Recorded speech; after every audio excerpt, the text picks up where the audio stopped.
마라나타. 지난주 제목을 물어보면 당연히 모르실 건데 아시는 분만 아시고. 근데 지난주 뭐 가지고 인사했냐고 물어보면은 물어보면 제가 정신없는 거죠 지금. 혹시 아시는 분 계시면 그 인사를 한번 인사해 보시겠어요? 덜어 계시구나. 하나님의 자랑으로 자랑하시기를, 예수님으로. 그러니까 우리가 자랑이 되길, 그러니까 서로의 자랑이 되시길, 하나님의 자랑이 되고 교회의 자랑이 되고 목회자의 자랑이 되고 성도의 자랑이 되고 자신의 자랑이 되고, 그래서 한마디로 줄여서 그냥 하나님의 자랑이 되면 되는 거예요. 하나님께서 우리를 자랑하시는, 욥이 왜 하나님이 욥을 막 자랑하셨잖아요, 사단한테. 그러니까 하나님의 자랑이 되시기를 예수님이 축복합니다. 이게 자랑 가족 인사였어요. 한번 인사 한번 해보세요. 마라나타.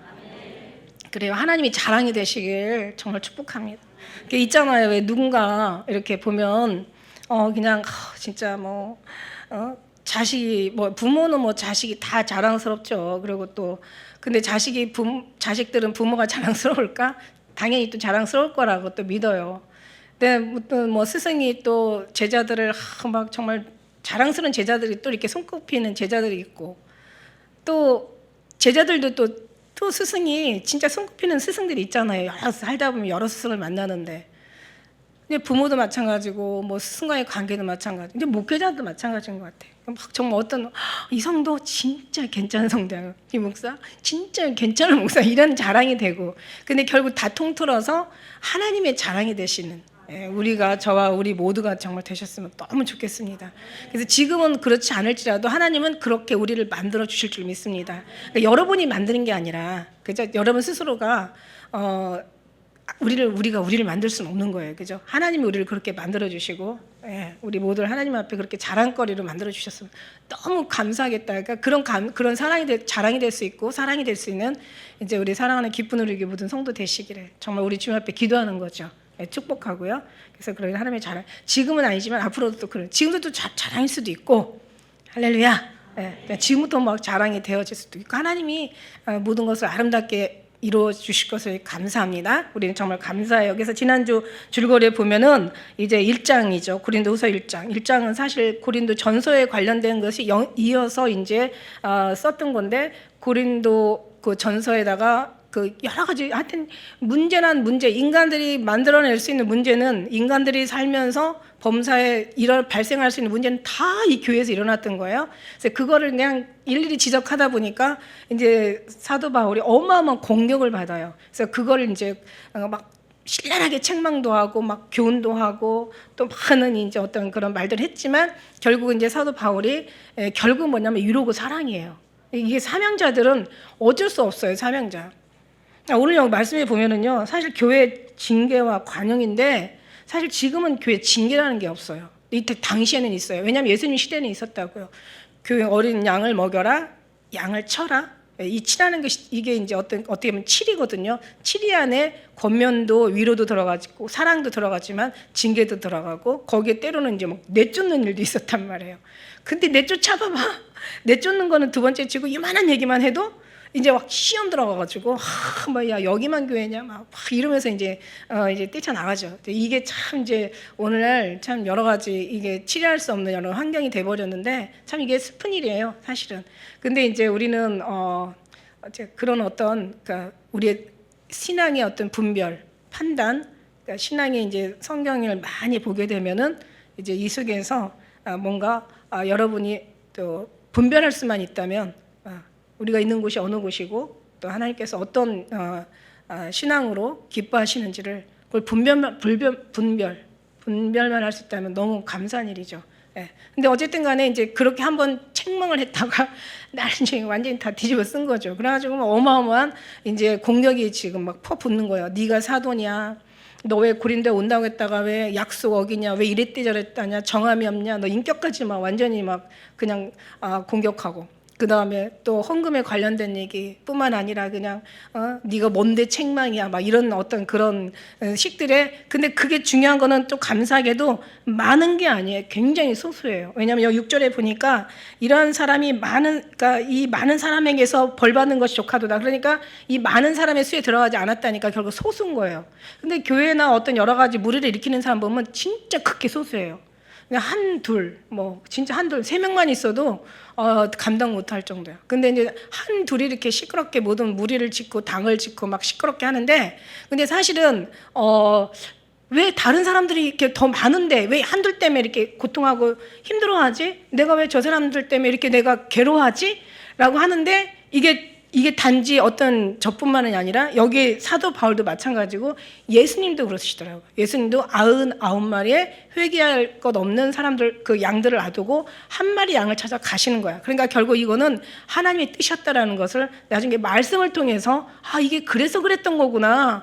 그냥 한둘 그냥 많은 사람들한테 어떤 피해가 되고 어떤 민폐가 되면 그냥 이렇게 잘라낼 수도 있는데 왜 굳이 왜 저 사람들한테 왜 때문에 기도가 되고 마음이 아프고 왜 슬플까라고 할 때 그때는 이게 알고 봤더니 성경적이었고 지극히 그다음에 지극히 하나님의 마음이었더라 이거예요. 그래서 이런 마음은 그냥 이거는 정말 너무너무 중요한 마음이에요, 사실은. 그래서 막 사람 성도들 많다고 해가지고 막 한둘 가는 거, 뭐 나가는 거, 뭐 시험 들어서 뭐 그냥 뭐 떨어져 나가는 거 이런 거 막 아무렇지도 않게 생각하는 거, 이거 자체가 너무 슬픈 일이죠. 그러니까 뭐 많든 적든 그건 중요한 그거를 거기에다 마음을 찌심하는 게 아니라 정말 그 믿음이 약한 자들, 아직 그 어떤 신앙 안에 들어오지 못한 자들, 그 다음에 어떤 시험 들어가지고 뭔가 정말 힘들어하는 그런 사람들한테 눈높이를 맞추라는 어떤 그런 사도 바울의 이 말씀에 이제 그런 뜻이 여기에 담겨져 있어요. 근데 어쨌든간 사도 바울은 이것을 뭐 어떻게 한 것이 아니라, 근데 이제 성질대로 할 뻔했죠. 성질대로 할 뻔했는데 성질대로 하지 않은 것이 너무 자기 자신도 다행이라는 이제 그런 이렇게 생각을 해요. 그래서 어쨌든간에 위로하고 어떤 2장 1장에서는 고린도 전서에 대한 이제 위로와 격려에 관련된 내용을 많이 썼어요. 위로와 격려를 많이 해주고, 그 다음에 이제 해명을 하죠. 그래서 지난번에 설교가 이제 그 사도 바울의 해명이었잖아요. 그래서 내가 왜 이렇게밖에 할 수 없다는가를 너에게 말할게. 그러면서 나는 거룩함과 하나님 앞에 무엇보다도 진실함으로 나는 일하고 있다. 그러니까 무엇보다 내 생각대로 내가 일하는 게 아니라 성령의 인도하심을 따라서 나는 말하고 있다. 그래서 나의 어떤 생각들은 양심이 증거가 되고 하나님이 증거가 되고, 나는 정말 어떤 그런 내가 너희들한테 약속을 지키지 않은 것은 물론 이제 인간적으로는 뭔가 이제 약점이 잡혔고 어떤 그 이야기거리가 될 수 있지만, 그러나 내 마음을 알아달라 이제 이런 의미에서 계속 이제 해명을 하고 했던 거예요. 그리고 이제 또 우리가 지난주에 너무 중요했던 것은 예 아니면 아니오만 있다. 그러니까 예하면 예, 아니면 아니오는 아니다. 그러니까 아니오. 그러나 그리스도 안에는 예만 있다. 그래서 예와 아니오라는 말을 우리가 예 아니면 아니오라고, 우리는 그 어느 가끔가다 뭐 무슨 어떤 영화 같은 데 보면 법정에서 왜 증인 뭐 선서하라고 얘기하고 예 아니면 아니오만 대답하세요라고 하잖아요. 그래서 이런 그런 뭐 예 아니오 뭐 이렇게만 얘기하는 그런 어떤 내용이 아니라, 여기서 얘기하는 내용은 그 예수님의 안에는 항상 예만 있다. 이게 뭐냐면 예를 뭐라고 해석을 했어요? 그러니까 절대적 긍정이라고 얘기했어요. 그 다음에 아니오는 절대적 부정이라고 얘기했어요. 그러니까 그러니까 예수님 안에는 절대적 긍정만 있다는 거죠. 그러니까 우리도 예수님을 닮아서 이제 오늘 말씀을 기점으로 해가지고 절대적 긍정만 있으시길 축복합니다. 우리 한번 앞뒤 옆으로 좀 가슴에 새기는 마음으로 그냥 인사하는 거 아니에요? 우리에게는 절대적 긍정만 있으시길 예수님의 이름으로 상대방을 한번 축복해 주십시오. 그 축복이 임할 것입니다. 있잖아요. 인간에게는요 절대적 부정이 너무 많아요. 진짜 사람은요 자기 삶에 하나도 행복하지 않아요.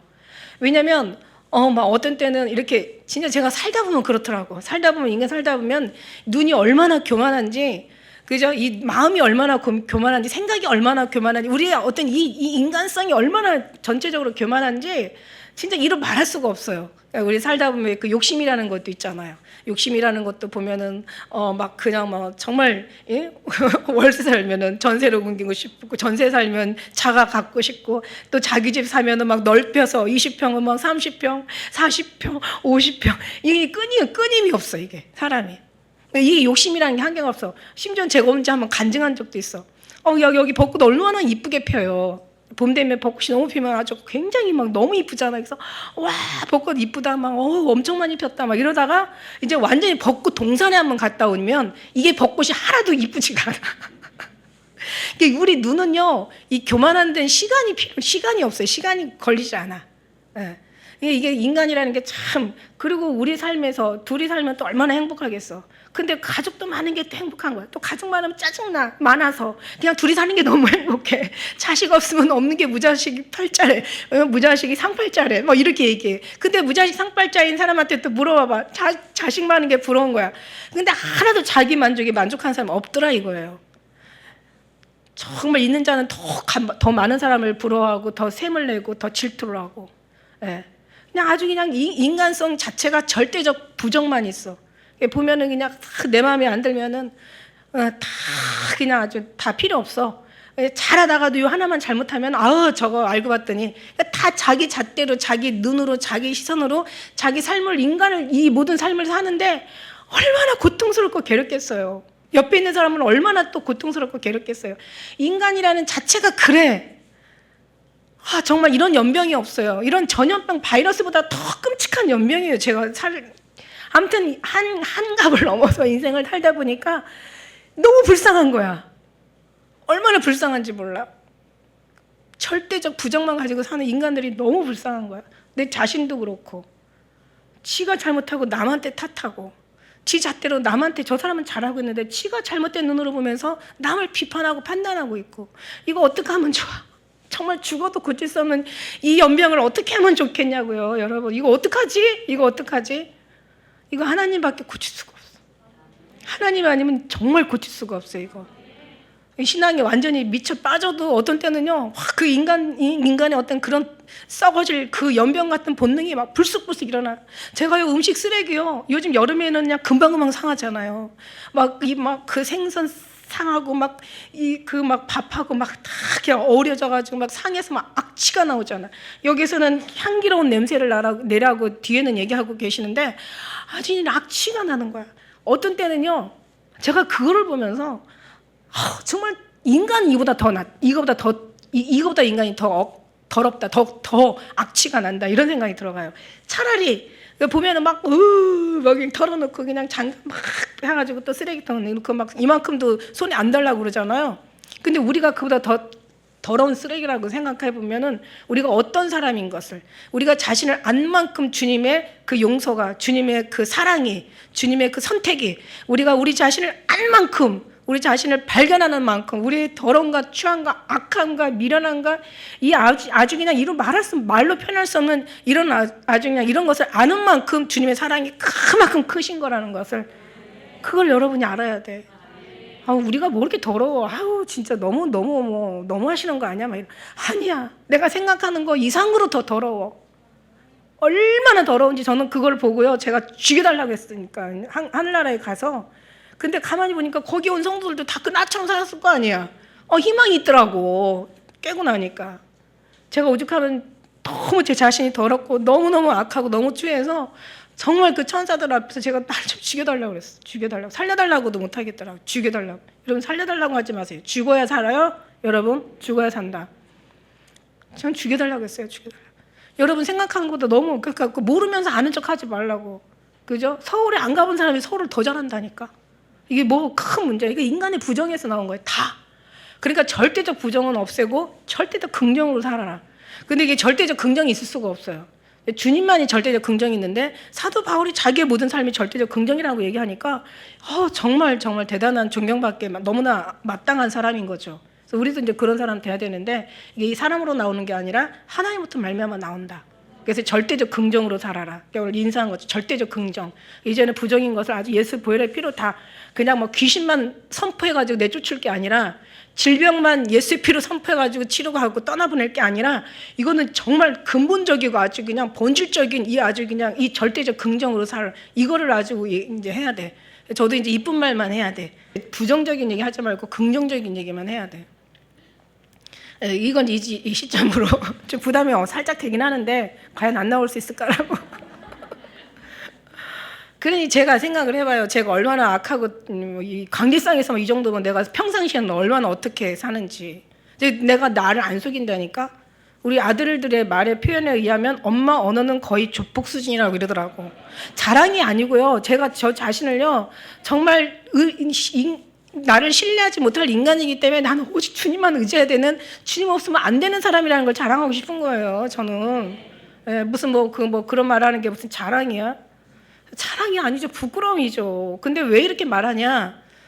여러분이 혹시 속을까봐 저한테 목사님 너무 거룩하다고 그러면 여러분도 아니 말하는 사람은 참 거룩해 보이거든요. 근데 하나도 거룩하게 보지 마세요. 주님이 거룩하셔서 주님이 입혀주시니 거룩을 입혀주시니까 그나마 좀 해가는 과정에 있는 것이 나나 여러분이나 모두가.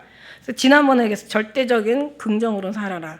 그 다음에 이제 사도 바울은 1장에서 굉장히 자기의 어떤 그런 어떤 고통을 아주 그냥 토해냈어요. 그러니까 말하자면 나는 큰 사망에 처해 있고 나의 마음은 거의 죽을 고통에 처해 있고 아주 그냥 뭐라고 얘기했어요? 아주 사양 선고를 받은 감당할 수 없는 자기 고통을 얘기하는 거야.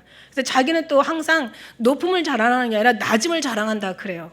사도 바울도 같은 마음이었을 것 같아. 근데 왜 자랑하는 건지, 이 자랑은 자기가 이런 예수를 위해서 핍박을 받고 고난을 받고 환난과 죽음의 어떤 그런 직면했던 것들은 자기가 신앙이 이렇다라는 걸 자랑하는 게 아니라, 그래서 우리는 오직 하나님만 의지하기 위함이라고 또 이렇게 결론을 낸다는 거죠. 결국 하나님을 의지하는 거야. 그래서 우리 모두는 하나님을 의지하지 않고 살 수 있는 절대 그런 존재들이 아니에요. 절대 한마디로 말해서 하나님을 떠나 살 수 없는 우리는 그런 존재라는 거야. 그래서 정말 우리는 그러면 하나님과 같이 살아야 될 존재라면 기왕이면 그냥 대충 살지 말고 아주 그냥 정말 미쳐라, 제가 얘기한 거죠. 사도 바울처럼 아주 예수님께서 십자가에 못 박혀 죽은 거 외에는 내가 아무것도 알지 않기로 아예 작정했다는 것처럼 먹어도 마셔도 무엇을 하여도 죽어도 살아도 오직 주의 영광을 위해서 산다는 그런 말씀 고백이 단지 사도 바울의 말이 고백이 아니라 우리의 고백이 돼야 되는데 사실 이렇게 안 되죠. 저도 처음에는 안 됐어요. 말도 안 돼. 아니 세상에 일주일 동안 열심히 일하다가 주일날 하루 쉬는데 그날을 어떻게 가서 교회에서 하루를 보내고 또 그 다음 나가서 일을 한단 말이야. 저는 이것도 이해가 안 됐던 사람이에요. 근데 가능성이 있어요. 주님 앞에 도와달라고 기도하면. 근데 우리가 하는 게 아니야. 저는 그냥 주일날 하루 가서 교회 가서 시간 보내는 것도 정신 나간 사람들이라고 했어요. 저도 그런 쪽에 있었거든요. 좀 정신 나갔어. 아니 하루 쉬라고 놓아둔 건데 왜 나가서 또 가서 저렇게 그냥 또 힘들게 또 저러다가 그러고 또 어떻게 월화수목금 또 지금이야 토요일날 노는 날이 또 있으니까. 그렇지만 그때는 그랬었어요. 근데 지금 생각하니까 그 생각이 미친 생각이었다는 것을 완전히 하나님이 바꿔주셨단 말이야. 그러니까 앞으로도 하나님께서 여러분 우리 마음도 완전히 바꿔주시고 또 바꿔주셨고 바꿔주시고 계시고 완전히 바꿔주실 하나님을 우리가 찬양하고 있는 거 가능해요. 그러나 이제 우리가 기도하고 그만큼 주님 앞에 완전히 미칠 수 있도록 하나님 제발 주님 눈에 그냥 오직 주님만 볼 수 있도록 입만 열면 예수님 그냥 밀어버리면 그냥 예수님만 나올 수 있는 주여 막 예수님만 나올 수 있는 진짜 그런 우리가 되실 줄로 축복합니다. 되시기를. 그래서 지난번에 이게 내용이 그랬고 이제 오늘은 이제 또 이제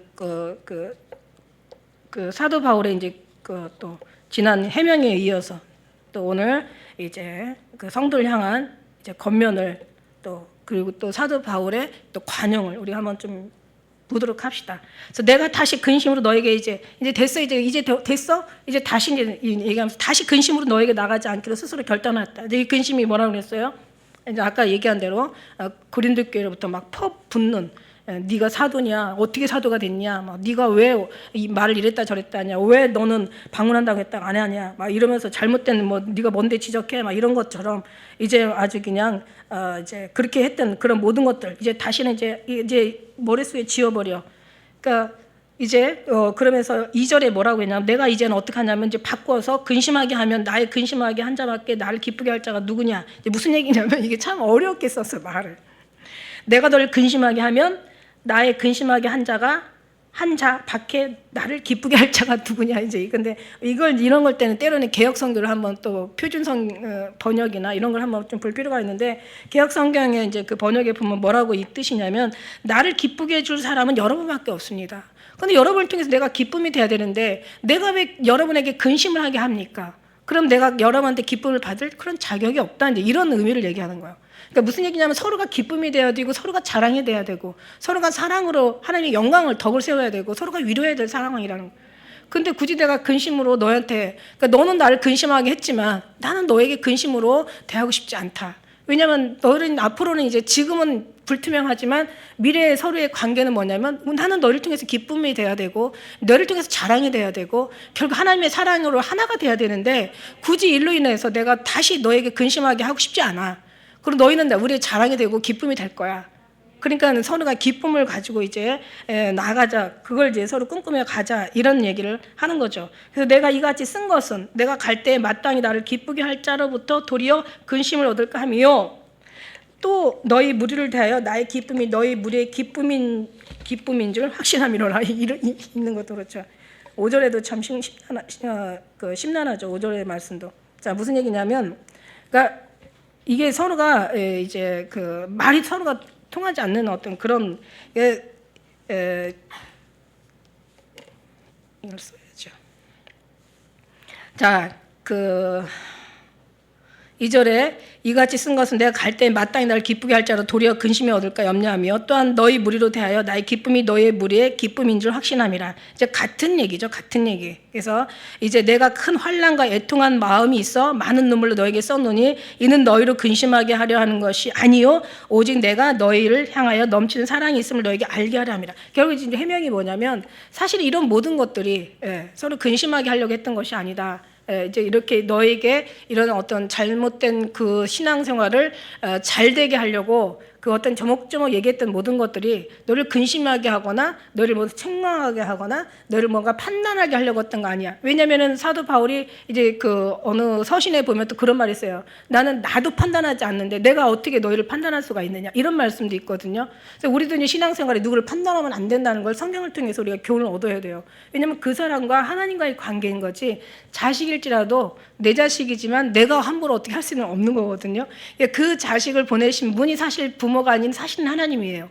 하나님의 거룩한 뜻을 가지고 그 자식을 보냈기 때문에 우리의 자녀라고 하기보다는 하나님의 자녀로 생각하고, 하나님의 그냥 자녀가 아니라 거룩한 자녀, 하나님의 뜻과 섭리가 계신 하나님의 그 의미, 거기는 다 의미가 있어요. 하나님의 분명한 뜻이 계시기 때문에 우리는 그냥 서로가 거룩하게 여기면서 기도로서 나아간다면 그냥 집안에서 일어난 전쟁과 같은 일은 없을 거라고 생각해요.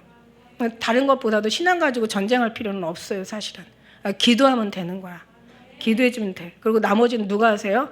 기도하면 결국은, 아니 나머지뿐만 아니라 기도도 마찬가지고 시작부터 끝까지 다 주님이 하십니다.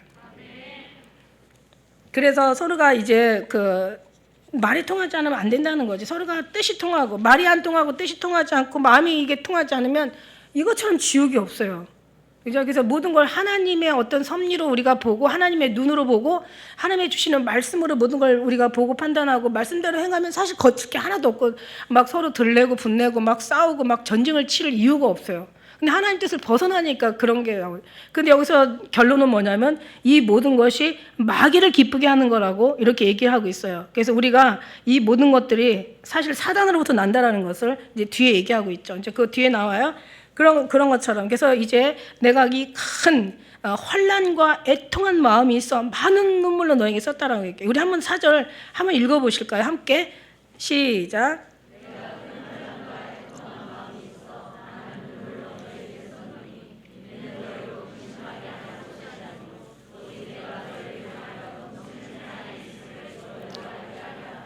이게 이제 사도 바울의 마음이에요. 이게 사도 바울의 그 해명하는 마음이란 말이야. 나는 너희를 너무 사랑해. 보세요. 직장 다니다가 뭐 회사 싫으면은 그냥 사표 내고 나오면 돼. 여자 남자 만났다가 싫어지면 그냥 헤어지면 돼. 아이, 부부가 살다가 아주 마음에 안 들면 서로 이혼하면 되고, 그죠? 근데 하나 이 목회자 이거 어떻게 해? 이거 어떻게 해야 돼? 에? 정년이 있는 게 얼마나 감사한지 몰라. 근데 우리 교단은 정년도 없어. 이게요, 이게 정말 오죽하면 사도 바울이 뭐라고 얘기하냐면 자기는 빚진 자라고 얘기해요.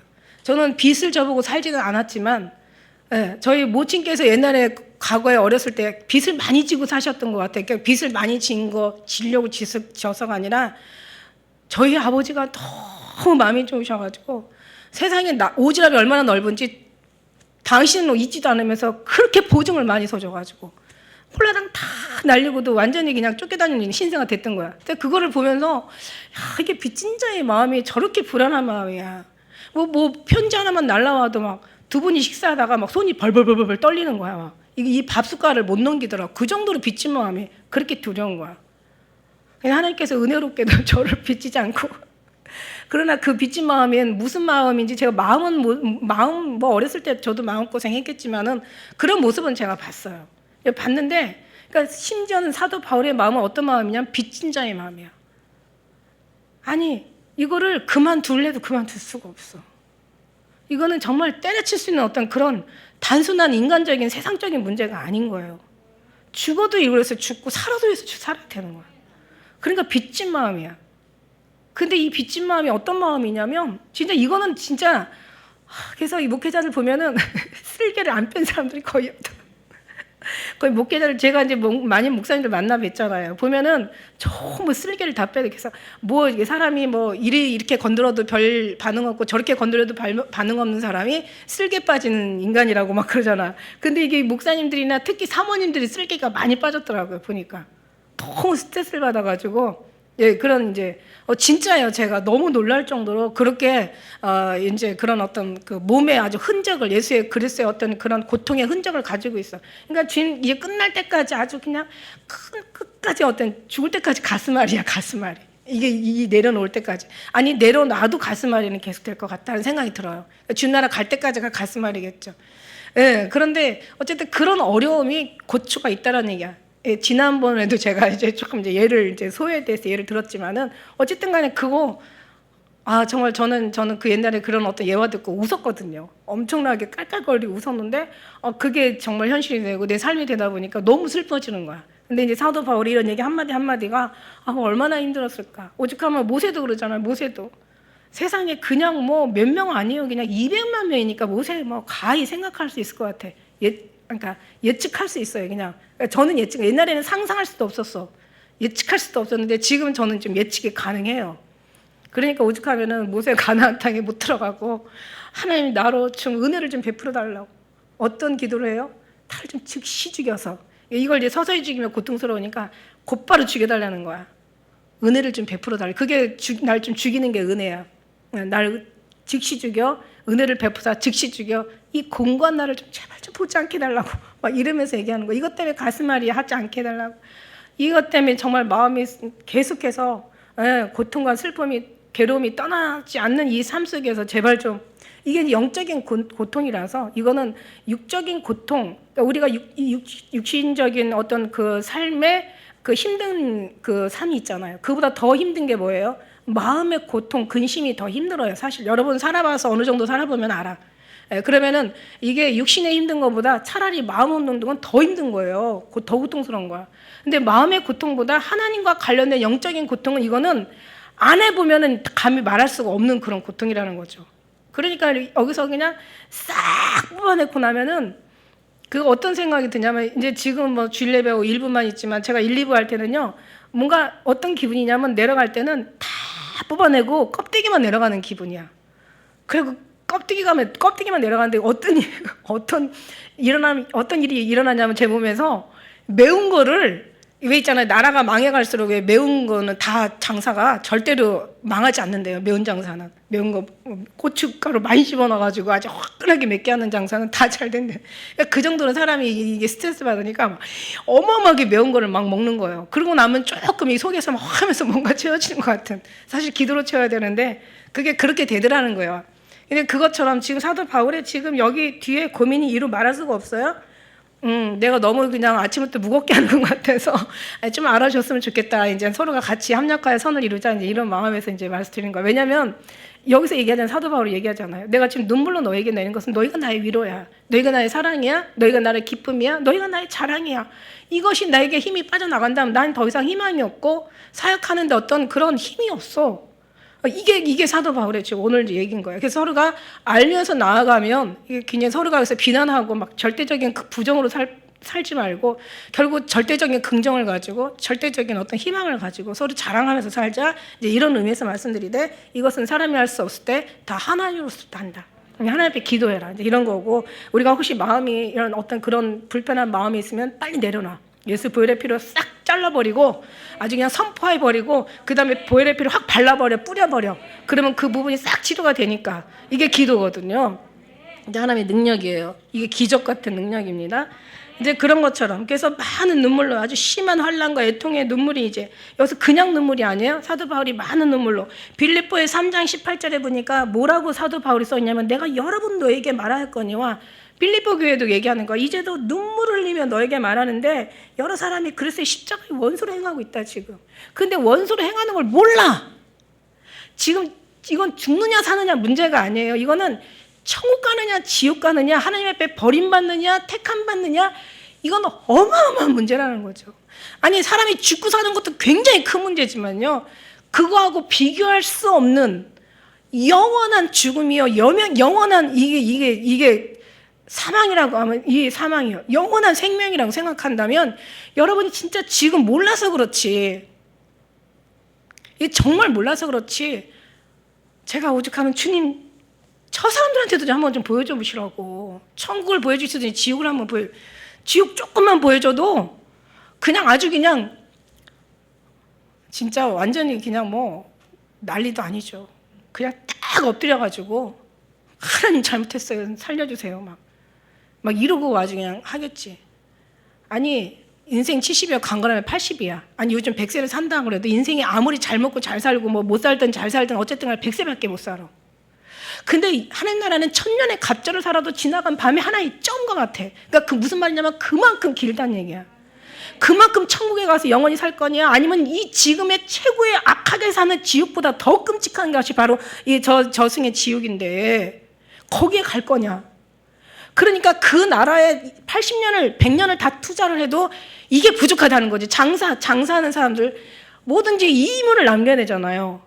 적게 투자해가지고 큰 이문을 남기면 장사 잘했다고 하는데 이거는요 정말 우리가 요만큼 심어가지고 겨자씨만한 것 심어가지고 나라를 거둔다니까. 이런 장사가 없어요. 그러니까 장사로 천하게 장사로 표현하는데 장사가 천한 건 아니에요. 이 표현이 지금 천한 거지. 그렇게 표현을 하는데 그게 그런 것처럼 하나님 나라는 영원한 나라인 거예요. 그 나라에 가는데 이걸 알았단 말이야. 봤단 말이야. 이걸 깨달았다고 사도 바울이 봤단 말이에요. 자기가 예수님을 얼마나 핍박했는데 어느 날 담에색 도상으로 가다가 그냥 빛으로 그냥 눈이 멀어버리고 그러니까 인간의 눈이 멀어야 하나님 눈이 보이는지는 모르겠어. 비늘이 벗겨지니까 이제 나중에 제대로 보이는데 사도 바울이 그랬단 말이에요. 그래서 보고 나니까 그냥 정말 자기가 핍박했던 누구십니까? 네가 핍박한 예수야. 가시채로 뒷발질하니까 네게 고생이니라. 이게 무슨 얘기예요? 네가 아무 핍박하면 핍박해서 너한테 고통이야. 아주 죽을 것 같은 고통이지. 그래서 이게 고통을 얘기하는 거죠. 그래서 그걸 알았어, 봤어. 그거를 이제는 사도 바울 알아. 근데 성도들은 못 봐. 그러니까 이걸 갖다 계속 얘기하는 거야. 왜냐? 죽을 때까지 이건 얘기를 해줘야 되는 거야. 왜냐하면 뭐 이게 사도 바울이 상급이든 이게 뭐 무슨 그런 거 다 필요 없어. 일단은 저 영혼이 지옥에 안 가게 어떻게 해서라도 천국에 들어갈 수 있도록 어떻게 해서라도 승리해서 주님 앞에 설 수 있도록 사도 바울이 이거를 감당을 해야 되는 거야. 그러니까 진짜 밟으면 밟힐 수밖에 없고 때리면 맞을 수밖에 없고 침 뱉으면 그냥 받아들일 수밖에 없고 죽이면 그냥 죽는 대로 그냥 죽을 수밖에 없는 거예요. 왜 그러겠어요? 사도 바울이 어떤 사람인데 가가지고 하나님 율법대로 안 산다고 가가지고 예수 믿는 사람들 끌어다가 그냥 가서 그냥 집 앞까지 들어가가지고 잡아다가 죽인 사람 아니에요? 이런 이 어마어마한 사람이란 말이야. 그대로 자기를 다 내려놓고 하나님의 어떤 그런 사명이라는 그 이름 때문에 자기를 다 낮추고 그러고 나가서 이제 그 복음을 전해야 되는 거야. 그러니까 낮을 때는 낮은 자한테는 낮은 대로 율법이 없는 사람은 율법이 있는 자지만 율법 없는 처럼 자기가 부자지만 부자가 아주 가난한 사람한테는 가난한 사람처럼, 그냥 자기가 그냥 뭐 높은 사람으로 자기는 그 사내들이네 완전히 어떻게 보면 백작의 아들로서, 백작 이상이에요. 지금 얘기하면 장관급의 자녀인 거죠. 그런 아들로서 모든 재능과 모든 부와 모든 권세와 모든 영화를 다 가지고 있어. 심지어는 당시에 로마 시민권까지 있었어. 로마 시민권을 얻을 정도면 어마어마한 돈을 주고 샀든가, 아니면 어마어마한 로마의 어떤 큰 권세 안에 있어서, 그죠? 로마에 뭔가 결탁이 돼가지고 얻을 수 있는 어떤 그런 받아낼 수 있는 어떤 그런 집안에 힘이 있었던 거예요. 그런 집의 자제야. 얼마나 많이 배웠는지 네 배운 것이 너 미쳤다라고 얘기할 정도로 그만큼 배운 사람이에요. 근데 다 내려놓고, 다 가난한 사람한테는 가난한, 낮은 사람한테는 낮은 마음으로, 죽어가는 사람한테는 죽어가는 어떤 그런 걸로 그걸 가지고 나가서 계속 일하면서, 그러니까 나는 정말 하나님 뜻대로 하는 거지 내가 이랬다 저랬다 하는 사람이 아니다. 내가 물론 예수님과 동행은 안 했지만 나는 다메섹 도상에서 분명히 하나님께서 예수님이 나타나셔서 네가 나를 위해서 일한 이방인을 위한 나의 준비된 그릇이다라고 나는 받은 거 아닙니까, 사도 바울이. 그래서 가는 거야. 근데 이런 것들을 몰라. 어떻게 알겠어? 아니, 내가 천국과 지옥을 내가 보지 않았으면 내가 여기 왜 섰겠어요? 주님이 세우지 않았으면 제가 왜 섰겠어요? 그죠? 그러니까 이걸 알으니까 항상 낮은 사람한테는 낮은 마음으로, 그냥 오히려 믿음 있는 사람들은 믿음 있으니까 다행이야. 그리고 믿음이 없어서 그냥 아무것도 아닌 거 가지고 시험 들고 나가는 사람한테는 너무 걱정이 되는 거야. 근데 이제 저는 그랬죠. 저는 어떤 생각을 했냐면, 이제 그렇게 하면 저 미쳐 죽어. 나 못해. 나 힘들어서 진짜 아예 벌써 쓰러져서 아마 실려갔을 거야. 저는 이제 주님 앞에 맡겼죠. 그래서 제가 너무 힘들어요. 처음에는 너무 힘들어가지고 나 이거 못하겠다. 옛날에 제가 이제 그 목회자들 그 집사 때 이제 교회 가끔가다 이제 이런저런 목사님들의 설교 듣다 보면은 참 은혜가 안 돼. 야, 밥만 먹고 성경만 봤을 텐데 성경만 외워도, 성경만 읊어줘도 저렇게 은혜되진 않아. 왜 이렇게 목회자들은 그렇게 말을 못하고 왜 이렇게 그냥 은혜가 안 돼 막 이러고 판단했던 것이요. 제가 목회하면서 얼마나 후회하고 회개했는지 몰라. 그분들 진짜 완전 너무너무 힘들어요. 근데 어쨌든 간에 사도 바울이 이렇게 눈물을 흘리면서 많은 눈물로 얘기해요. 그 다음에 내가 너에게 눈물을 흘리면 하나님께 너에게 말한다 이러면서 빌립보 교회도 얘기해요. 그 다음에 또 그 어디 나오죠? 제가 갑자기 생각이 안 나는데 막 3년을 밤낮으로 눈물로 너에게 호소했다라는 얘기. 3년을 밤낮으로 눈물로만 보낸 거야. 이러면서 사도 바울이 이제 주님을 알았기 때문에 주님이 저 사람들은 그냥 알아도 되고 몰라도 되는 게 아니야. 반드시 알아야 되고 믿어도 되고 안 믿어도 되는 게 아니야. 반드시 믿어야 돼. 뭐 천국이 뭐 있든 없든 지옥이 있든 없든 뭐 인정하든 인정하지 않든 이거는 상관없어. 이거는 그 어떤 그런 마음이 거기에 따라서 있고 없고가 아니에요. 하나님 분명히 모든 건 존재하는 것을 우리는 안 하기 때문에 우리가 힘들어도 여러분 이 시간에 이렇게 와서 앉아서 주님을 그냥 기왕에 와서 앉았으니까 그냥 몸뚱만 왔다 갔다 막 허무하게 달린 그냥 마비된 다리처럼 왔다 갔다 그런 게 아니라 정말 중심으로 진심을 다하고 마음을 다하고 뜻을 다하고 정성을 다하고 심지어는 뭐라고 해요? 목숨을 다해 주 너 여호와 하나님을 사랑하라 이러셨잖아요. 그 마음으로 하라는 거죠. 이게 이제 사도 바울이 이제 오늘 우리에게 전하는 얘기예요. 그리고 근심하게 5절에 보니까 이게 참 어려운 말인데 근심하게 한 자가 있을지라도, 그러니까 근심하게 하는 자가 있을지라, 그러니까 말하자면 거기에 아까 얘기한 대로 소수 중이 아니는 그러니까 몇 명이 사도 바울을 적대시해가지고 거짓 선지자처럼 이제 이 고린도 교회에 와가지고 막 분위기를 흩트는 이제 그런 사람이 있다는 거죠. 근심하게 한 자가 있어. 그런 사람이 없잖아. 있어. 나를 근심하게 한 것이 아니라 어느 정도 너희 무리를 근심하게 한 것이니, 이제 이게 무슨 얘기냐면 사실 이 사람들이 근심하게 하는 것은 내가 근심하는데 내가 아니라 결국 교회를 흔들기 위한, 너희를 근심하기 위해서 너희를 하나님과의 관계 떨어뜨리기 위한 이들이 이게 어떤 작전이라는 거죠. 그러면서 이제 어느 정도라면 내가 너희 심하게 하지 아니하라. 이런 걸 너무 심하게, 이걸 너무 심각하게 너희 받아들이지 마라. 왜냐면 결국 이런 사람들은 어떻게 할 것이냐? 이런 사람들은 차라리 저들은 6절에 보니까 이러한 사람은 많은 사람에게 벌 받은 것이 조카도다. 그러니까 많은 사람이 이 사람을 딱 집어가지고 너희가 벌을 주거나 이 사람을 왕따를 시키거나 뭐 쫓아내거나 이러지 말라는 거예요. 왜냐하면 7절에서 8절, 9절 그 말씀에 여기 해답이 나와 있어요. 자, 이런 사람들을 어떻게 위로해주고 용서해주고 사랑해줘라 이거예요. 왜냐하면 저희들이 많은 근심에 잠길까 두려워하노라 이거예요. 그러니까 예수님이 항상 유다를 데리고 다니셨잖아요. 유다를 데리고 다니셨어요. 그래서 유다를, 왜 예수님이 유다인 걸 몰랐을까? 저가 나를 판자인 걸 그때 가서 아셨을까? 아니죠. 이미 다 아셨어요. 저가 판자인 거 알았어. 그래도 데리고 다니셨어. 이런 거 있어요. 양을 치는데 양들이 막 수백 마리가 이렇게 있잖아요. 그 안에 중간에 염소들을 넣어놔야 된대. 그래야 왜냐면 이 양들은 막 털이 엄청 많죠. 이 광야는 너무 뜨겁죠. 그래가지고 얘네들은 이렇게 몰려다니는 그런 어떤 성향이 있는 거야. 그러니까 만일에 이런 그 염소가 중간에 개나 염소가 들어가서 중간에 흩어져야지 얘네들이 막 그 피부병이 안 생기지. 양들이 거의 피부병으로 많이 죽는데요. 털이 너무 많다 보니까. 그래서 항상 털을 깎아주고 이래야 되는데, 그러니까 이제 개들이 들어가고 염소가 들어가면서 확 흩어져야 이제 이 염소들이 막 그 공기가 통하니까 덜 병에 덜 걸리고 죽는 어떤 확률도 덜하다는 얘기예요.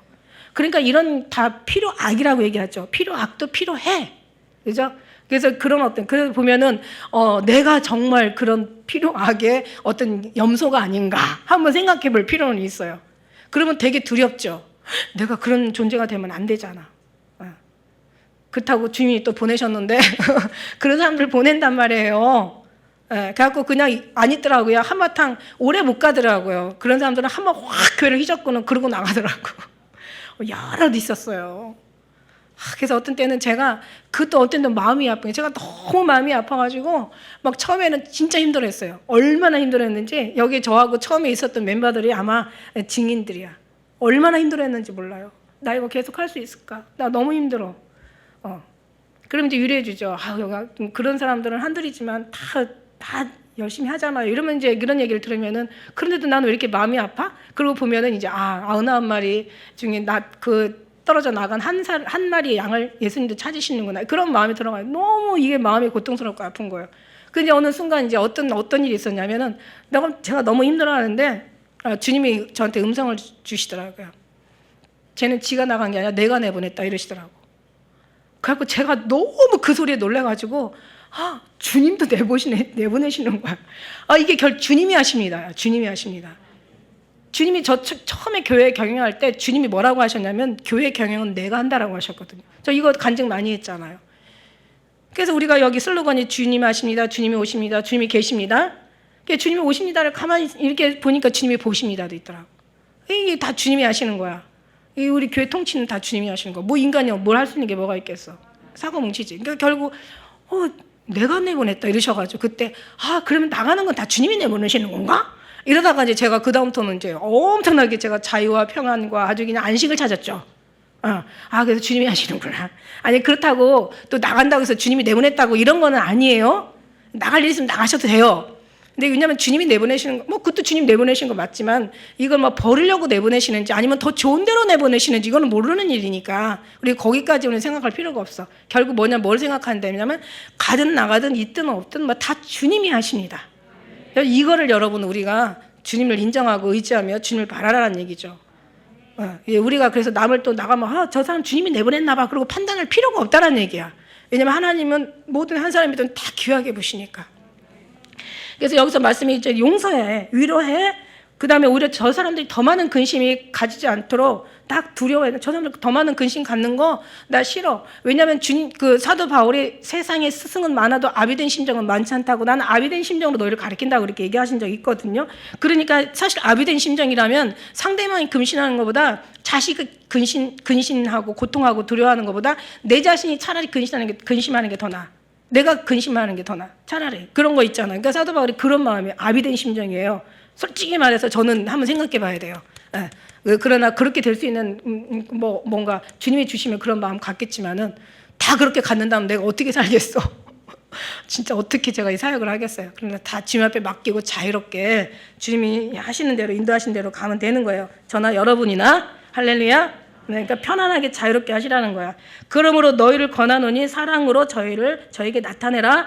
너희가 범사에 순종하는지 그 증거를 알고자 하여 내가 이것을 너에게 썼노라. 너희가 무슨 일이든지 네게 용서하면 나도 그러하고, 내가 만일 용서한 일이 있으면 용서한 그것은 너희를 위하여 그리스도 앞에 한 것이니. 이게 모든 게 다 어디로부터 나온다? 신앙은 하나님으로부터 나와. 주님으로부터만 말미암아. 그러니까 용서도 주님으로 말미암아 용서가 되는 것이고, 사랑도 그리스도의 말미암아. 그러니까 천부께서 심지 않은 건 다 뽑아버리시는 거야. 다 주님을 말미암아 훈련하시는 거고, 주님을 말미암아 하게 하시는 거야. 주님을 말미암아 용서하는 거지. 내가 용서하는 게 아니라 주님으로 용서하는 거고, 주님으로 위로하는 거고, 주님의 이름으로, 다 주님의 이름이 들어가죠. 예수님 이름 없으면 다 끝나는 거예요.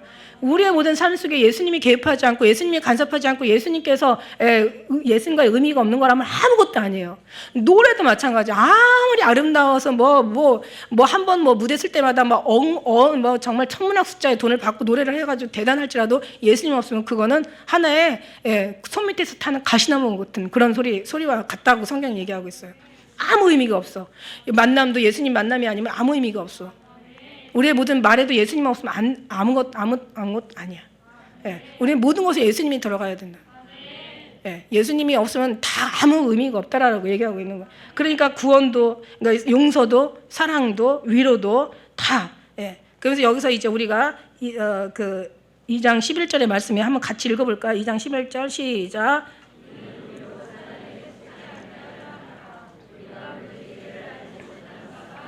결국 뭐예요? 이렇게 절대적인 부정과 절대적인 어떤 두려움, 절대적인 근심, 판단, 부정적인 주님이 없는 다른 절대적인 이 모든 아니오는 다 이게 사단으로서 말미암은 거라는 것을 오늘 얘기하고 있는 거예요. 그러니까 이 시간 이후로 모든 것은 다 긍정으로 나아가셔야 돼요. 왜냐하면 이 절대적인 이게 모든 부정은 이게 사단의 뒤에 배경에는 항상 사단이 있거든요. 천국과 지옥으로 나누셨잖아. 여기는 천국과 지옥이 함께 섞여 사는 곳이지만 한나에 가면 천국과 지옥은 분명히 나뉘어져 있어요. 한나란 천국은 완전히 절대적 긍정이고 절대적 아름다움이고 이 지옥은 절대적 부정만 사는 거야. 그게 섞여져 있어서 혼란스러운 거야, 우리가 사는 게. 근데 우리가 정말 계속 훈련을 받는 이유가 뭐예요? 절대적인 하나님의 긍정, 그 긍정의 본질이 예수님이시니까 예수님만 오시면 우리가 절대적인 긍정으로 바꾸려고 안 해도 된다고 얘기했잖아요. 절대적인 우리가 뭔가를 힘을 빼야 되는데 우리가 뭔가를 힘을 빼려고 또 힘을 빼는 경우, 힘을 주는 경우도 있다라는 얘기예요, 그죠?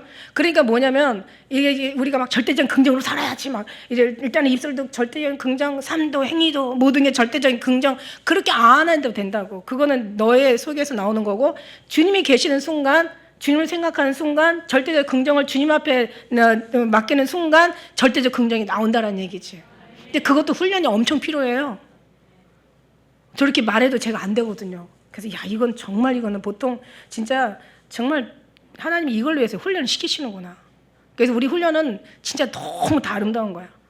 그래서 하나님께서 이 땅의 모든 것을 날 때가 있으면 죽을 때가 있고 또 버릴 때가 있고 버린 것을 다시 찾을 때가 있고 또 뭐예요? 응? 여러 가지 슬플 때가 있고 웃을 때가 있고 고통스러울 때가 있고 다 때가 있는데 하나님은 그 모든 때를 다 아름답게 하셨다. 모든 때를 다 어떻게 했다? 아름답게 하셨다. 그러니까 이게 다 지나고 일단 고통스러운 것도 시간 지나면 다 아름다운 거야. 죽을 것 같은 아픔도 시간 지나서 막 정말 조금씩 괜찮아지니까 이게 다 위로고 이게 너무 아름다운 거야. 이게 우리는 정말 주님 앞에 주님과 주님의 이름을 산다는 것 자체가 그냥 몰라도 이것만 들어도 어마어마한 기도고, 그죠? 이걸 심령에다 새겨도 어마어마한 신앙이고 믿음이에요, 여러분. 예배는 진짜 그래. 주님이 말씀하신 선포하는 순간 이 내 것이 확 돼버리는 거야. 아멘 하면서 내 것이 되는 거야. 딱 아멘 크게 하면 내가 또 신경 쓰이니까 그냥 속으로 아멘. 여러분이 아멘 이래봐봐. 나 깜짝 놀란다니까. 그런 교회 있더라고요. 제가 집회하러 갔더니 특히 어느 교회 있어. 큰 무슨 교회 있더라. 얘기하면 이러는데 얼마나 훈련을 잘 받았는지 깜짝 놀라니까 그 다음 말을 잊어버려. 여러분이 그냥 아멘 하는 건 저한테 힘이 되는데 다 전체가 그럼 제가 힘들다는 얘기지. 어쨌든 간 이게 뒤에는 뭐가 있다? 사단이 있다. 결국 그 사단도 주님이 하신다. 그래서 이제 12절, 13, 14, 15 이거 보면은 이런 일이 있었던 거예요. 이제 자기 고명을 얘기하는데 이제 사도 바울이 복음을 위해서 드로아에 간 것 같아. 근데 거기 가니까 주 안에서 문이 열려가지고 지금 한참 복음을 지금 전하고 있는 거예요. 근데 사도 바울의 복음을 전하고 있는데 자 보세요. 사도 바울이 복음을 전하는 게 어떤 목숨 내서 하나님의 생명의 복음을 전하고 영혼을 지금 그 지옥 가는 영혼들을 천국으로 좀 옮기는 어마어마한 일을 하고 있는 거야. 그러면 성도들이 뭔가 힘이 되고 위로가 돼가지고 뭔가 그냥 서로가 도움이 돼가지고 더 복음을 전해야 되는데 지금 사도 바울은 지금 말할 수 없는 고민이 지금 고린도 교회 때문에 지금 고통스러운 게 있는 거예요. 지금 자기 심령이 그래서 편하지 못한 거야. 지금 13절에 보니까 내가 지금 드로아에 가가지고 주 안에서 막 지금 전도의 문이 열려가지고 한참 전도를 전하고 있는데 내가 내 형제 디도를 만나지 못했어. 왜? 지금 디도가 왜 만나야 되냐면 고린도 교회 소식을 지금 가지고 와야 되거든요. 근데 어떻게 하다 보니까 디도도 못 만났어. 그리고 심령이 그러다 보니까 편하지가 않아. 그러니까 복음을 전하다가 다 어떻게로 가요? 심령이 편하지 못하다 보니까 결국 다시 마게도냐로 돌아가 버리는 거야. 그래서 마게도냐로 도로 갔노라. 만나지 못함으로 내 심령이 편치 못해. 왜냐하면 디도가 만나서 뭐 어떤 상황이 어떤지, 고린도 교회가 잘 있는지, 아니면 내 말을 나중에는 이제 고린도 교회가 잘 받아들여요. 그래서 이제 그 어떤 이제 몇 사람 외에는 어떻게 됐는지는 모르겠지만 아무튼 고린도 교회가 나중에는 이제 주님 앞에 잘 이제 서 가는 건 이제 그거는 이제 뭔가 사도 바울한테 엄청난 위로가 되는 거죠. 그래서 항상 14절에 보니까 이제 그 그리스도 안에서 이기게 하시고 우리로 말미암아 또 각처에서 그리스도로 있는 냄새를 나타내시는 하나님께 감사하노라. 그러면서 우리는 구원을 얻는 자들에게나 또 망하는 자들에게나 또 하나님 앞에는 그리스도의 향기라. 그러니까 하나님의 향기가 어떤 사람한테는 사망의 냄새가 되고 어떤 사람한테는 생명의 냄새가 되는 거예요. 바로 밑에 그 16절 말씀처럼. 그러니까 구원을 받아들이는 사람한테는 생명의 냄새가 되는 거죠. 이게 향기라는 것이 원래 이게 원어에 들어가면 뭐라고 나왔냐면 이제 구약에 하나님 앞에 드리는 희생의 제사라고 나와 있어요. 그러니까 이게 향기라는 건 뭐냐면 하나님 앞에 희생을 제사를 드리는 사람, 그러니까 내 뜻대로, 내 성질대로, 내 마음대로, 내가 하고 싶은 대로 그냥 그렇게 사는 게 아니라 이게 하나님의 뜻대로 희생을 드리는 거. 내 마음을 내려놓고 그 사람의 마음을 같이. 그러니까 굉장히 수준이 있고 아주 굉장한 아주 그냥 믿음이 있는 그런 신앙의 자세인 거죠. 여러분 그렇게 할 수 있어요. 솔직히 말해서. 근데 이제 이렇게 하다 보니까는 이게 전도하다 보면은 이게 가능하고 또 치리하다 보면 가능하고 또 사명을 감당하다 보면은 이게 조금씩 가능해져요. 이게 이제 근데 이게 참 굉장히 어려운 문제죠. 그래서 이게 이 그리스도의 희생의 제사를 하나님 앞에 이 향기 드리는 사람, 이게 바로 생명의 어떤 나아가는 생명에 이르는 냄새요. 그 다음에 어떤 사람한테는 하나님의 향기라 할지라도 이게 사망에 이르는 냄새가. 봐봐요. 우리가 예수님은 정말 생명이시고 길이시고 진리시고 우리의 모든 소망이시고 힘이시고 꿈이시고 정말 우리의 사랑의 대상이시고 삶에 우리 그분 때문에 의미가 있는 진짜 생명의 본체시잖아요. 그런데 우리한테는 이렇게 느껴지는데 저 밖에 나가면 어떻게 해요? 사망의 냄새로 느껴지는 거야. 냄새가 아니라 여기는 사망의 냄새는 아주 악취가 나는 거지. 그래가지고 예수 믿는 것들 싫어. 누가 그랬어? 예수님은 좋은데 예수 믿는 인간들은 싫다고 한 뭐 그런 말은 있는데 어쨌든 간에 이게 다 이게 이제 참 슬픈 얘기지만 그래요. 그러니까 우리한테는 생명의 냄새 향기인데 저들한테는 사망의 악취가 되는 거죠. 이게 너무 이게 슬픈 일이에요. 그러나 우리는 지금 느끼는 건 지금 이 시점에서 느끼는 건 뭐냐? 하나님이 우리에게 생명의 향기가 되게 하신 게 너무 감사한 거지. 너무 감사한 거야. 어떻게 하다 우리가 예수님을 믿었을까? 어떻게 하나님의 자녀가 됐을까? 내가 어떻게 여기 이렇게 정말 우리가 말씀을 전하고 예수님을 기다리고 감히 막 천국을 소망하고 이제는 살 길보다 갈 날이 더 짧잖아. 그러면 어떻게 주님이 더 젊다고 해서 뭐 갈 날이 길다라고 이거 올 때는 순서가 있어도 갈 때는 순서가 없대잖아요. 응? 그런 것처럼. 그래서 17절 마지막 절 함께 읽겠습니다. 시작. 우리는 수다한 사람과 같이 하나님의 말씀을 혼잡하게 하지 아니하고 곧 순전함으로 하나님께 받은 것 같이 하나님 앞에서와 그리스도 안에서 말하노라. 아멘. 그러니까 이게 뭐냐면 혼잡하지 않아. 하나님의 말씀을 우리가 안다면 결코 혼잡하지 않아. 그러니까 순전하다는 것은 순수하고 단순한 걸 얘기해. 그러니까 순전하고 단순한 거. 그러니까 순수하고 단순한 거. 그러니까 하나님 나라는 복잡하지 않아. 혼란스럽지 않아. 그리 어렵지 않아. 물론 이제 하나님 앞에 하나님의 말씀은 먼 것도 아니요, 힘든 것도 아니요, 먼 데서 가져라는 것도 아니요, 그렇다고 뭐 그 무거운 것이 아니라. 그래서 하나님 말씀은 순전하잖아요. 그런데 이 말씀은 참 은혜스러운데 그 말씀이 입에는 단데 배드라면 쓴 거야. 이게 무슨 어떻게 표현해야 되냐? 이거는 그러니까 말씀은 너무 꼴송인 것처럼 단데 그 삶에서 이게 소화가 되려면 너무 힘든 거야. 그래서 그리 쉽지 않아요. 천국 가는 길이. 그 길에는 어려움 많아. 이게 삶을 얘기하는 거고, 그러나 하나님을 아는 거는 꿀숭이처럼 정금보다 더 사모할 것이요, 꿀과 꿀숭이보다 더 달다. 하나님 말씀은 진짜 너무너무 아름답고 달고 막 맛있고 막 힘이 되고 위로가 되고, 하나님 말씀만 보면 막 진짜 막 어마어마한 믿음이 막 그냥 막 진짜 샘물처럼 솟아나죠. 그런데 그게 삶으로 적용이 될 때는 쓰다는 거지. 어렵다는 거죠. 그러나 주님이 함께 하시면 이 또한 하나님이 승리할 수 있는 하나님의 그 이김을 주시게 되는 줄 믿습니다. 그래서 우리는 아무쪼록 이 귀한 말씀을 또 2장 고린도후서 2장을 통해서 이렇게 우리가 절대적 긍정 기억하시고요. 그 다음에 우리가 정말 영혼 하나가 얼마나 하나님 앞에는 귀한가를 생각한다면 우리는 그 사람 앞에서 철저하게 사도 바울 같은 사람도 낮아졌는데 우리는 더 낮아져야 되고 그게 결국 뭐냐? 주의 이름을 위해서. 그래서 그러나 구원의 향기, 그러니까 그리스도의 향기, 구원에 이룰 수 있는 어떤 그런 희생의 제사를 드리자. 이런 결론을 가지고 우리가 순수한 아주 진실하고 신실하고 성실한 그런 믿음 가지고 우리 모두가 승리하시는 여러분 되시기를 예수님의 축복합니다. 기도하겠습니다.